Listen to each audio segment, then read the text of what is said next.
Hey, I hope everyone's having a fantastic time at Summer Seminar 2019. Unfortunately, I could not be there, but I'd like to talk to you a little bit about membership committees.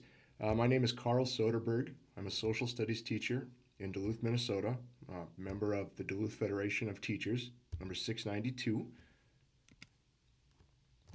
And the purpose of our committee. The Supreme Court decision in Janus versus AFSCME really forced our hand. The decision meant that workers could no longer be compelled to pay agency fees to cover collective bargaining, a practice that was known as fair share. So, the purpose of our committee, because of Janus, the purpose of our committee is to encourage our colleagues to join the union. We know that when we are strong in numbers, we increase the power of our collective voice. We can fight for better working conditions. Uh, we can fight for better programming and services for our students. And we can fight for fair wages to attract and retain quality educators. So, this is how our process has worked in Duluth. We have 6 members. We have our local treasurer, we have 3 secondary teachers, we have 2 elementary teachers.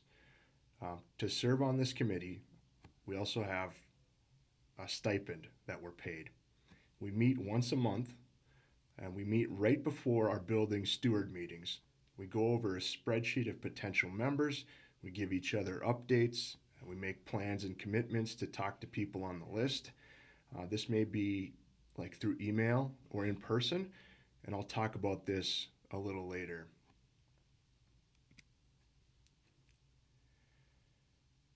At the building stewards meeting, which happens directly after this committee meets, we go over the list again. It's important that everyone is aware of who the non members are in the buildings, and I should say who the potential members are as well. We consider someone to be a potential member until they tell us no. At the stewards meeting, many people will make the commitment to speak to the potential members in their buildings. In many instances, the stewards will tell us about the conversations that they've already had with potential members.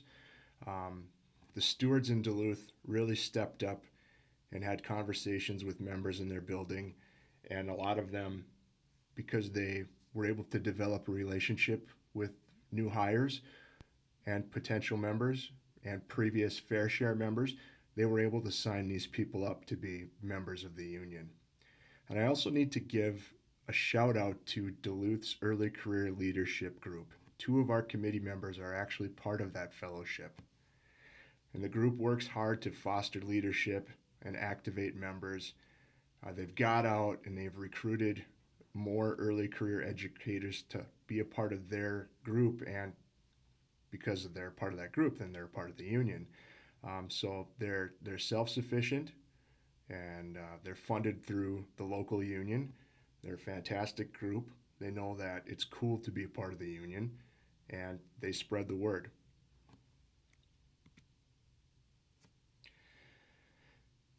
We need to engage potential members early and often. Research shows that if you meet with potential members within the first 60 days of the school year, it takes an average of 2 conversations for them to become members. After 60 days, that average increases to 13 conversations.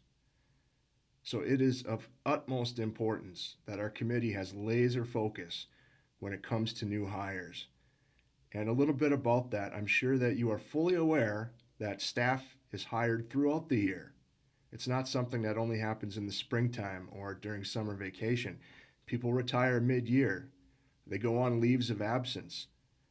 Um, New sections and classes are added. The membership committee is always busy. One advantage that we have is that we're able to speak with the district's new teachers during their orientation day in August. The local pays for their lunch, and during our last contract negotiation, as part of our settlement, the local made sure that these teachers would be paid for participating in this mandatory orientation, something that's never happened in the past. We plan on having Chromebooks logged on to our locals application page. We hope to sign up a majority of the new hires on that day. This year, we're expecting between 50 and 60 new hires, and we hope to sign up a large percentage of them during that orientation day at the end of August.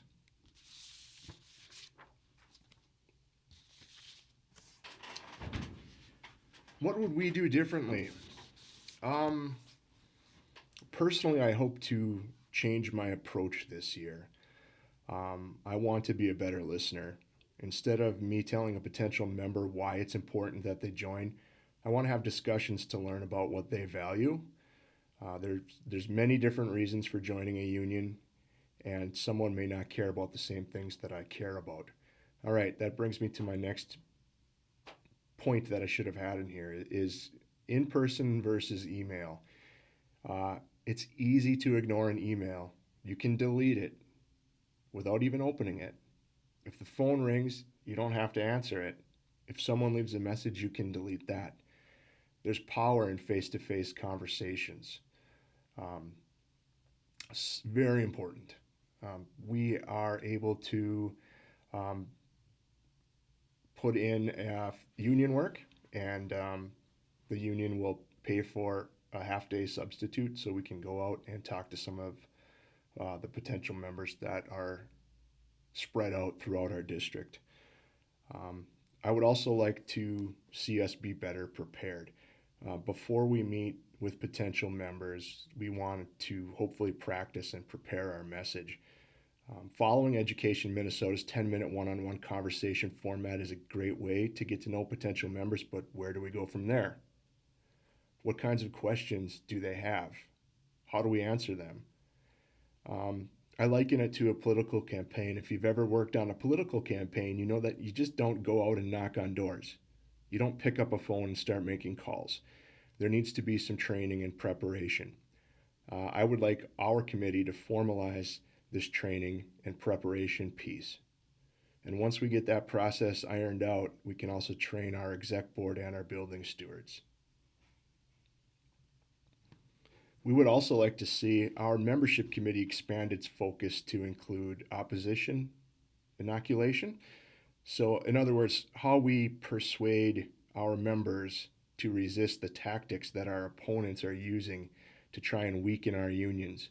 People are trying to get our current members to drop their membership. So we need to combat that. The committee would also like to work harder and engage and activate members once they have been, once they've made that commitment to join.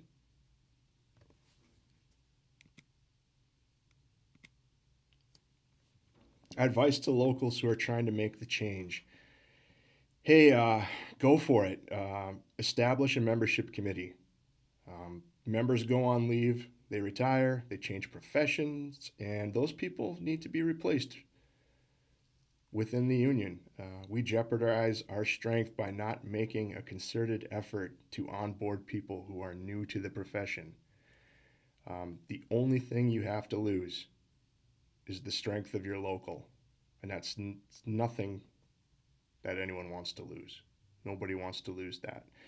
I also advise that you make communication key and that you work closely with your district's HR personnel to ensure that you have a current list of new hires. Also, build alliances within your local group, right? Building stewards, exec board, and any cohort of early educators that you may have.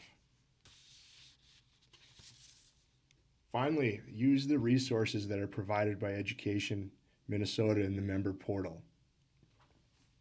Thanks for the couple minutes. I wish I could be there to network with you and answer your questions.